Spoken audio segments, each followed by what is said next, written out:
Hi, I'm Autumn, and I'm here with the Fairport Archives Project, and we're doing another one of our McKinley interviews, and I'm here today with Kelly Slovenkay, 5th grade teacher. Yeah, and so I'm going to be asking you a couple of questions. So Okay. one of the questions we want to know is how long you've been working here at McKinley. I first started working at McKinley in 2011, and I worked here for 1 year, and then I went over to Harding for 2 years and taught the middle school, and then I've been back here since then. So this is, I believe, eight years back. Okay.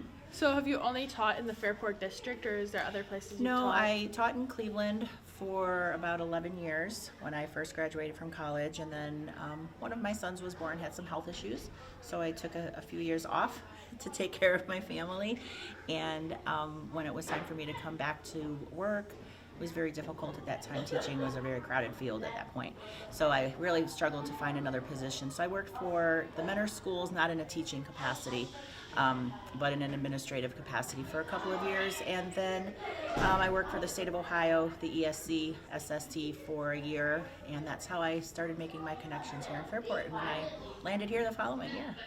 Well, congratulations. Do you enjoy your time here? I love it.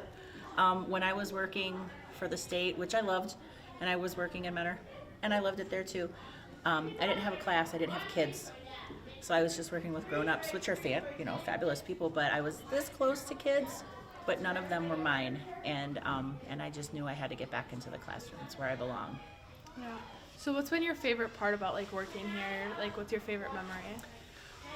Wow, there's a lot, but I have to say, coming from a large urban district and then going to a suburban district like Mentor, and then working for the state, and then coming to a small district like Fairport, that's my favorite part, is just the camaraderie and the community that we have here. It was a humongous shift for me. I was never used to having a superintendent walk into my classroom on a regular basis, or walking out to my car and having the mayor walk by with his dog.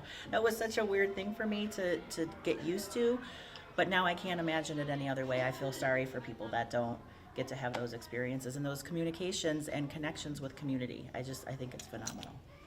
Yeah, so as I was talking earlier, so what's something an heirloom that we should bring from McKinley with us as we transfer into the old school? I've asked this actually. I've had this question, and I've had people giggle at me. But the grates on the first floor, the metal grates, they're removable, and I think they would look awesome hanging as wall art. They're wrought iron, they're original, so they're well over 100 years old, and they've stood the test of time. And I really hope they come over. They're not that big. It'd be easy to throw in the back of somebody's truck and just bring over to the new place. I think that would be a nice little piece of connection to our history. Because the rest of our building is the door. All the original doors are gone. So a lot of the original stuff isn't here anymore, but those are original, and that's cool. Well, thank you so much for giving us your Of course. time and day. Well, thank you. I'm going to wrap this up. Thanks for watching. Thank you.